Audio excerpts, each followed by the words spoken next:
I finally said, this is stupid. Like, we can't do this anymore. I learned really early on, like, leadership, it wasn't just about like push and push and push and push. You had to be knowledgeable. You had to trust the people around you. You had to build that community of trust.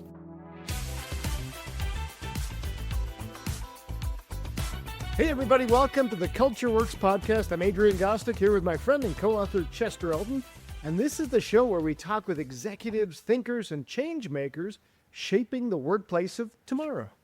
Yeah, we're here to talk to somebody who does something most of us just dream about. He walked away from corporate HR, not because he was burned out, but because he realized he could do it better on his own terms. Bruce Nichols spent decades in corporate HR companies like Liberty Mutual, Fidelity, Citizens Bank. Now, as a partner at the Human Resource Consortium, he helps organizations rapidly transform culture by doing something radical, making first-line managers accountable for it. Hey, Bruce, we're thrilled to have you on the podcast. Yeah, super excited to be here with you guys. I'm looking forward to this. Yeah, we are too. And by the way, before we get going, we want to thank you for your service. I mean, 82nd Airborne Division in the U.S. Army, that leadership function, I'm sure it shows up in your work. Yeah, I would like to say it does, and there's some days I know it does, and other days I think people wish it wouldn't. I think you bring a lot of discipline and a lot of wisdom to your role, Bruce. Hey, we want to hear, first off, we're going to hear about an 80-point culture swing that you achieved in just 3 months, and why technology on top of broken systems makes things worse, and what it really means to build a people-first HR infrastructure. So we're going to dive in, first off, with this story that I think every HR leader needs to hear. You were Liberty Mutual, a working culture in a tech organization, and you achieved this 80-point swing in engagement. People are going, okay, no, that can't be right. Yeah. No, you know what? I'm still stunned to this day, and I'm flabbergasted even. And I've kept up. And the funny thing is, I've really kept up with some of the leaders and the managers that were involved in this. I have lunch or grab a beer with some of these guys still, and not the executives running the group, but the managers and the directors that were involved in this. It was an amazing shift. And in what we really found is, we had I was relatively new. We had a new CIO coming in. And we basically sat down one day, and he's like, what's the problem here? I'm like, well, the problem is, we did all these surveys year over year. It's the same feedback. You can do any type of survey, and every year you're going to see 72% of the people don't agree with promotion process. And we don't do anything with it. No, we don't talk about it. We don't. And then all of a sudden we take it out of drawer and we just kind of, oh crap, we forgot to do this.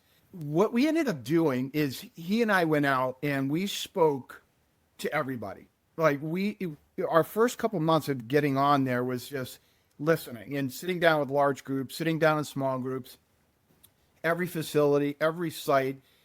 And we just heard feedback, across the board. Like, we don't know what the strategy is. We're writing code. What does it mean? Who cares?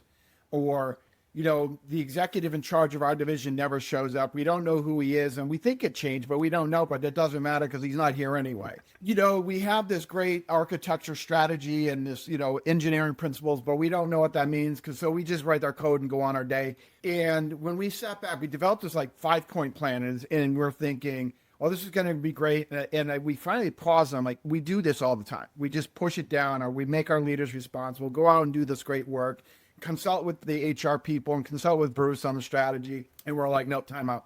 We hear it, we see it, but we don't talk. We have almost 2,000 people in this organization. We can't be involved with them every single day, hear what's going on. So we grabbed a group, and I think it was about 10 to start, managers and directors that were scattered throughout the footprint, that really had, over the past couple of years, had shown up well, that people respected, had good results, and that we just knew that we could go to. And we said, okay, here's our thought process, here's our plan. And then they went out and took all of our feedback and came back with 5 points. And if I can remember all the 5 points, I would tell you, but off the top of my head, the one that always stuck with me, that is always generic, is we want to be the best place to work. How do you do that? So, I just remember her name was Corey. She's a director out in Seattle for us. And she just developed this plan around communication and talking to people and marketing what was going on. So all these other points that we had come up with that we're going to focus on that were really specific to the tech strategy, she's like, we don't tell people this. So there's no way for us to connect from people to the work, to the strategy, to the organization to understand what's going on. So that was the crux of it. It was like building trust, building communication, having this workflow go through these managers. Then they would specifically go out, and we had used and talk about the feedback. We used ENPS, and I'll be honest with you, if somebody gave me ENPS right now to look at, I'd probably get sick because it was, I'm not a fan. But what we ended up doing is people would write comments, and these guys were really smart. I say guys and girls holistically, but they started writing code because every single time we get the feedback, they would build out themes and categories from the feedback, tie it directly back to the scoring, go into the hotspots and the pockets, and then they would deliver the strategy and the communication directly to those hotspots. And then overnight, people were like, well, I said this in the feedback. I guess you're not pinpointing me, but why, we really believe in what you're doing now. So it was like this automatic shift in the culture. And then the managers would just own it.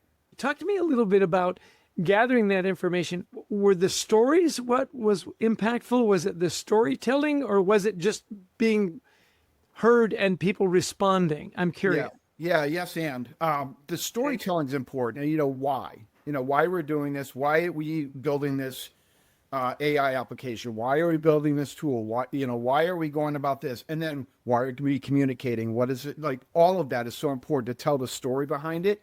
So it was, every time we came back to the room and these managers would present back to the steering committee and the executive team, it was, well, why are we doing this? Why is it important?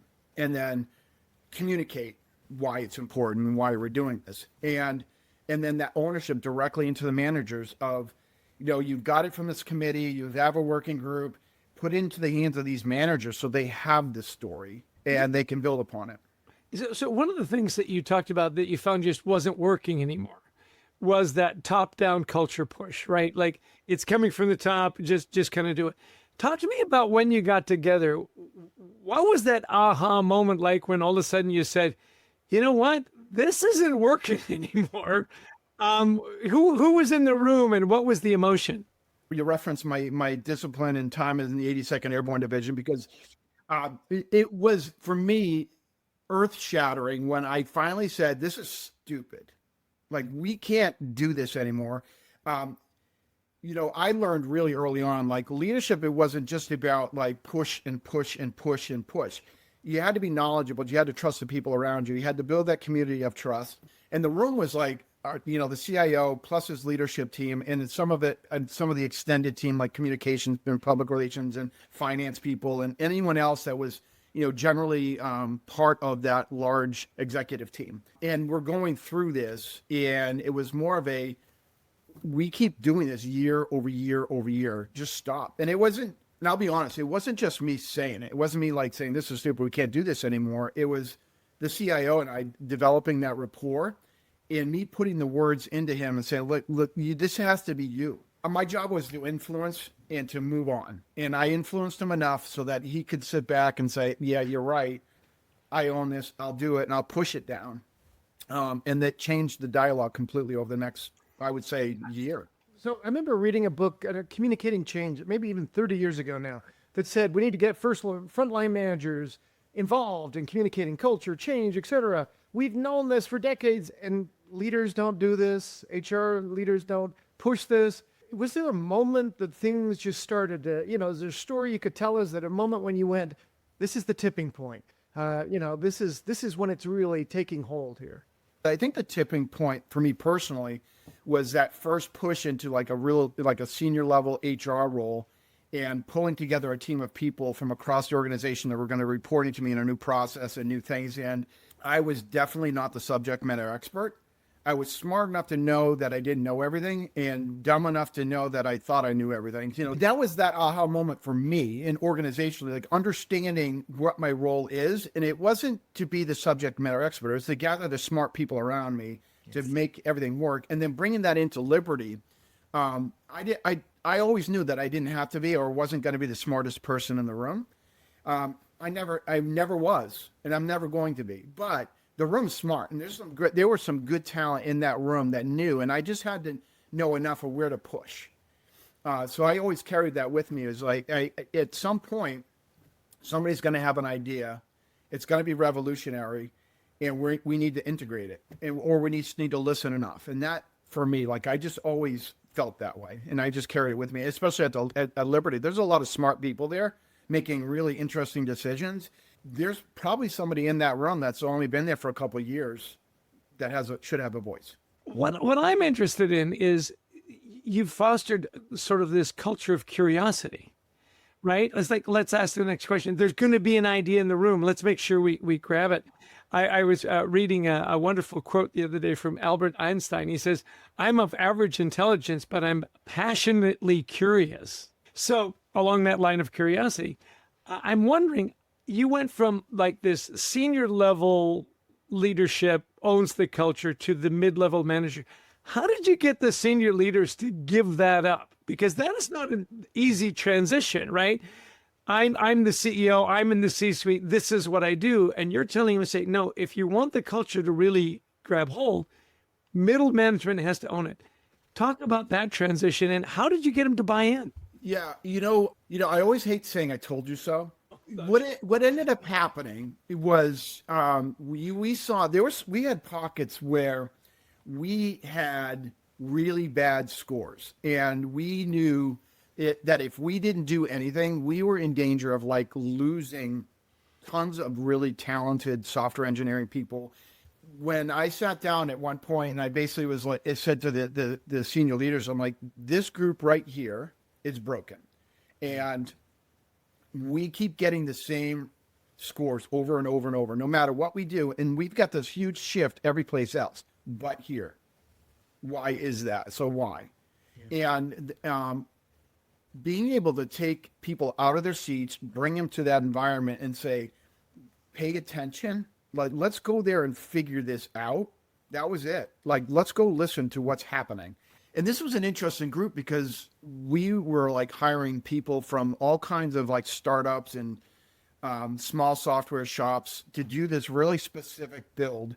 And then they would leave like a few months later. This was horrible. We hate it here. This isn't working. We don't like it. And we finally found out like we had to go down below the manager or the head of that organization, down into those middle managers or some of those software engineers. And you can't go out there like I'm the HR guy. Tell me what's happening, because they don't care. They're not going to listen. And they're like, you're just going to betray my trust. You can't go out and say like, I'm the CIO. You tell me now. So you really have to go in there with say, I need to build rapport and visit and be part of that organization for a bit.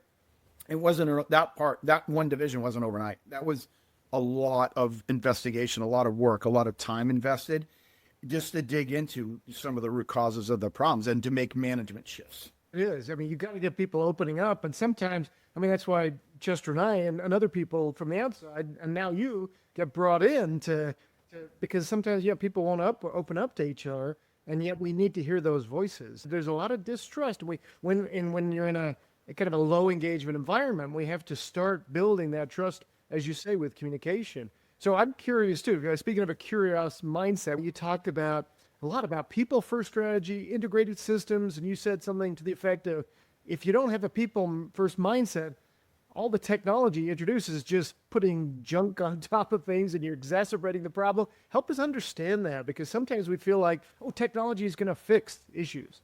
So at Citizens, I was asked to build a centralized employee relations team. And it was years ago, before the AI revolution and all these other crazy bells and whistles, that we were integrating some new tech into that group. And I just remember pulling people together and having this huge project team, but everybody said the same thing. The managers, the HR, the people managing the process, like, we can't manage this process. It's broken.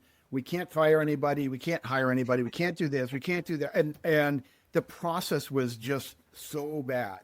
And everybody was angry because nobody wanted to do anything about it, and we couldn't figure it out. And so when we pulled it together and we're like, okay, we're gonna bring in this tech, we're gonna bring in this database, we're gonna use these call center tools, we're gonna have a soft phone, we're gonna bring people together. And we could have flipped the switch and started taking calls, and done all the reporting. but the process was still broken. And so instead of like rolling out this brand new thing, which we probably could have done in a few months, we spent probably 5-6 months just on gathering process and editing and going through and educating the team that was coming together on what the process should be, and then how we are going to involve the managers in the build of the process, not HR people, the people that were using the process, and then going back out and building the infrastructure around that, the community and branding. And, we use the term one HR, meaning that no matter where you were and what seat you were in, even if you didn't like the process, we're going to be one HR team, or we're going to manage us together as an organization. And if you roll that forward, it's the same issues. Like, companies aren't escaping these broken processes. You are what you talk about, right? You are where you spend your time.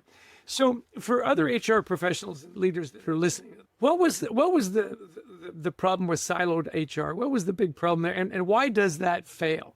I'll go back into my Liberty Mutual example a little bit, because I was talking about that one group that was broken. And, we had payroll issues, meaning we definitely knew people who are software engineers. They were 2 years out of school and they were walking across the street, sometimes for 50, 100K more. Huge jump. So we thought we had a pay issue, compensation issue. They weren't getting the same, the benefits of Liberty were phenomenal, but they could go across the street to another organization and they got a lot of money. So they would take a little bit back and take the hit. So maybe it's a benefits problem. Maybe we're doing too much here, not enough here. And so when you start breaking it all down, like the onboarding process or the applicant tracking systems, all these things, like, are we bringing in the right people?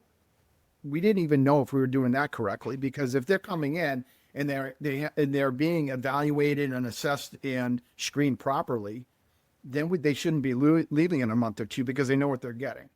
Well, all these chunks are broken. So if you look at that holistically, and you start breaking it out, what we did, a partner of mine and I, we had this group located with a branding and marketing team and the technology side all together. And we just started looking across what was the delivery from a business perspective, what were they looking to do, and then what were the pieces of HR that we needed to be relevant in. And then we started building a picture across all these different disciplines.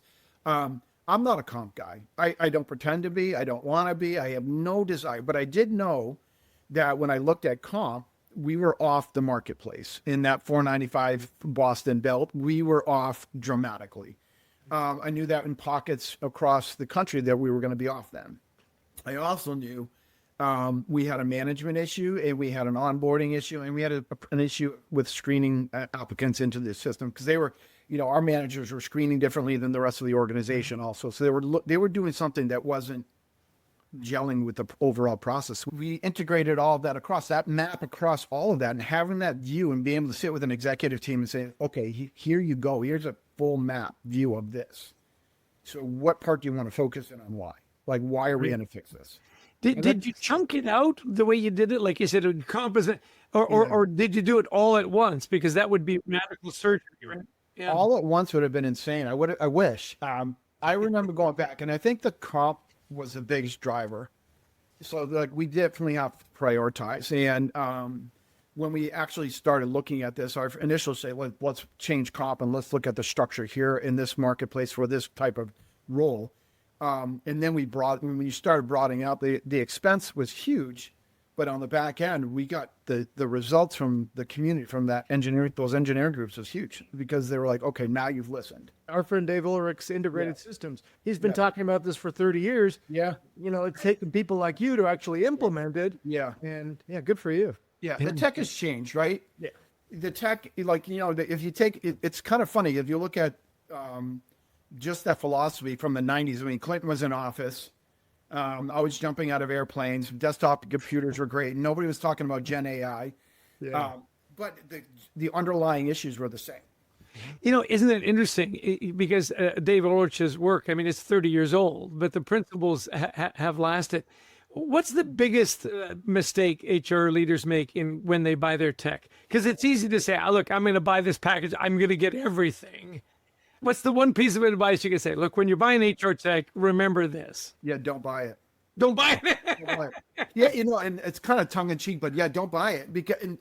until you're absolutely convinced of what you're buying and how it's going to enhance your systems already. Like there's a client we've been dealing with for the better part of a year, and they integrated this new human capital system, management system, payroll systems, and all this stuff.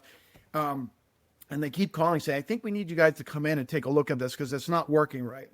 I'm like, "It's not the tech, and it really isn't. It's because everything underneath it is not working." And we need to come in, and they're like, "Well, we can't do that. It's too expensive." Okay, well, continue on paying a lot of money for something that's not working right.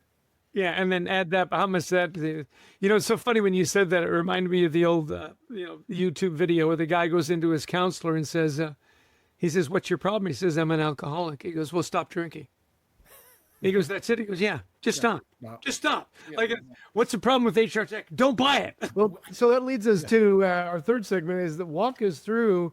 We'll do this one quickly because we're going to get into a culture challenge here in a minute. We'll all kind of debate, but take us through why I think it was a year and a half ago now, you created the Human Resource Consortium.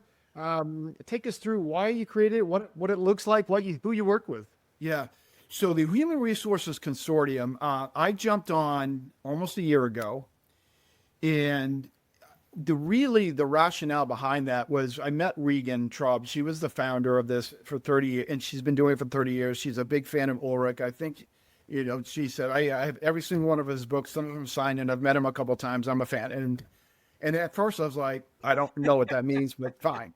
But what it ended up doing, the reason we clicked, and I went this route, she said something like, "We can make it better." And I fully believe that if we take a look at culture and strategy and put those two together with good process, we can change HR, how HR is done. And I was like, that's what I've been talking about my whole career. Like, we just need to change how it's done, and we need to align the strategy, make sure culture is lined up, make sure that everything we do from HR should be aligned to a corporate strategy, and the process needs to be sound. And it just makes sense. When I left Liberty, the initial take for me was, I'm going to go find another big boy job, and I'm going to go back in the marketplace, and I'm going to go on this interview.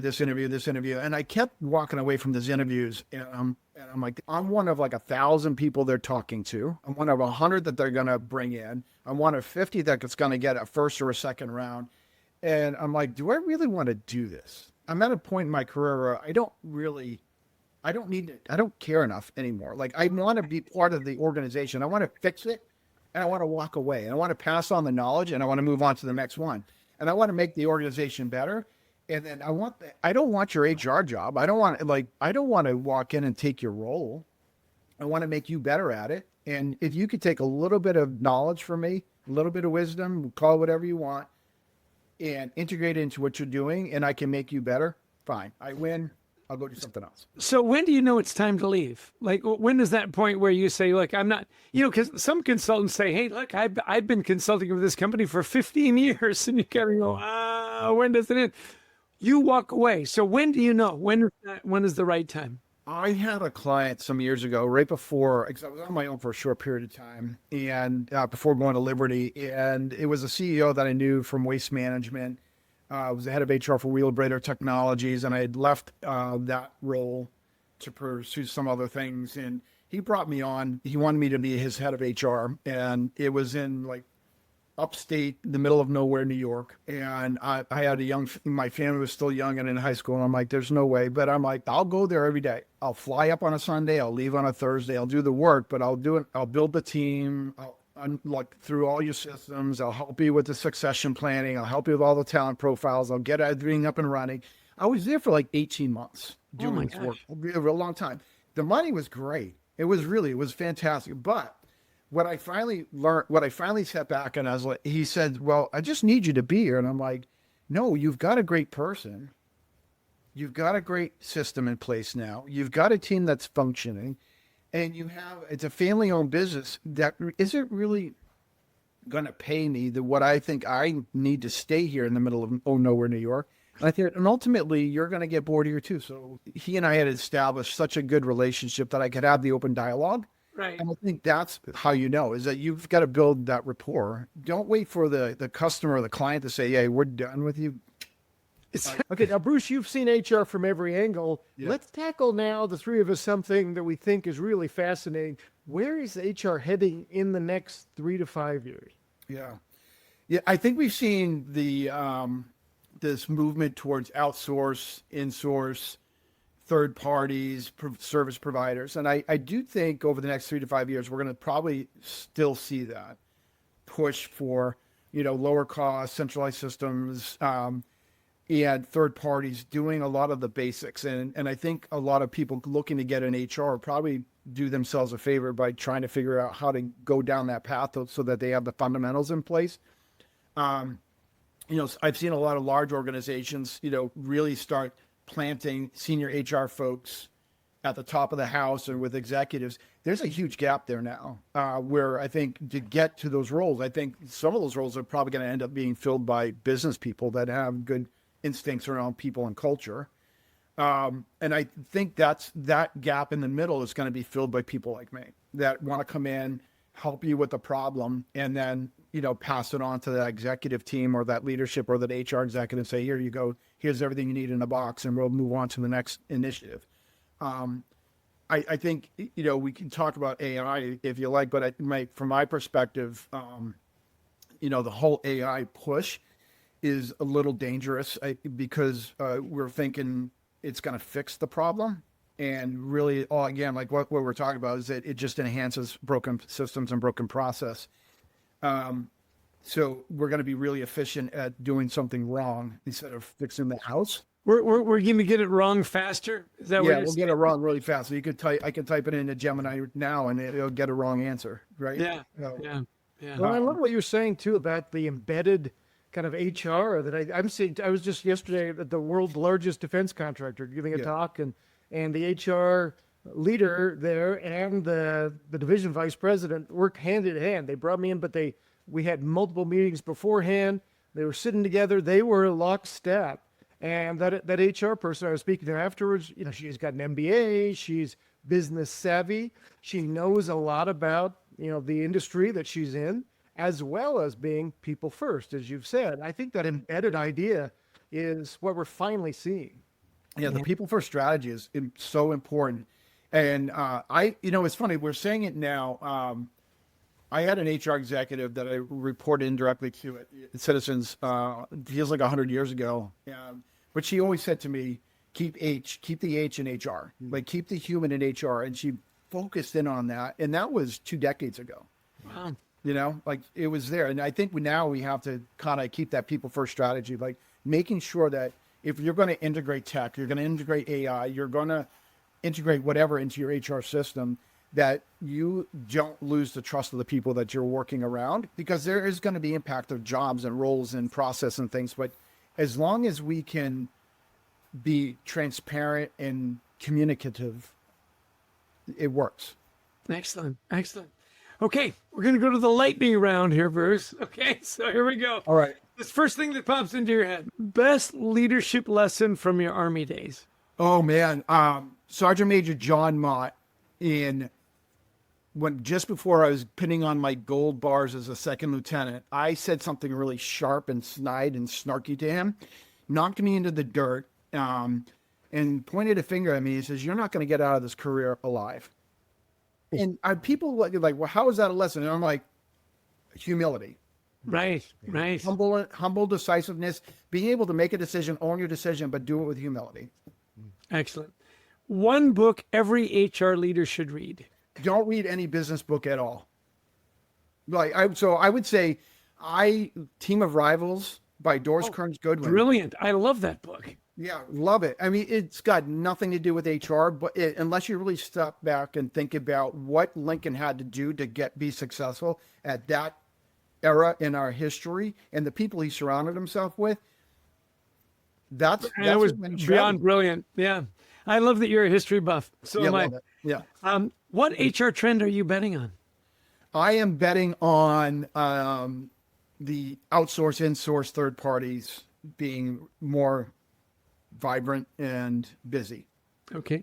Which leads to the next one. So what HR trend makes you skeptical? Yeah, the whole technology AI push, that scares the heck. And I'm like, so on the HR consortium, they're like, oh, Bruce is our AI guru. And I'm like, I'm really not, because I try to read and study, but it scares me because we think it's going to fix things, and it's not. It's going to, as we've been talking, fix nothing unless we understand it. Well, speaking about fixing, what could you, if you could fix one thing in corporate HR, what would that be? Bureaucracies, like, just stop. Like, we have infused ourselves thinking that we're the master of everything, and we have to have a process over everything. Just stop with the process and have a conversation. And don't get stop. Just let's hear, implement, move on. Okay, last question. Yeah.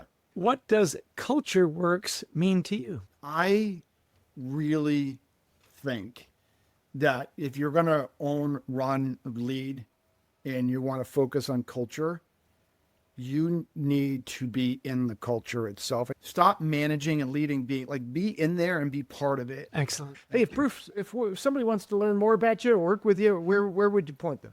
Yeah, I would point them to our website, thehrc.com. They're welcome to email me, bnichols@thehrc.com. Those are the easiest things. I'm all over LinkedIn. I'm not hard to. I don't think I'm hard to find. I'm hoping I'm not hard to find, but I respond to everything, every message on LinkedIn I get. So I think those are the best channels for me. That sounds great. Yeah, please, everybody connect with Bruce on LinkedIn.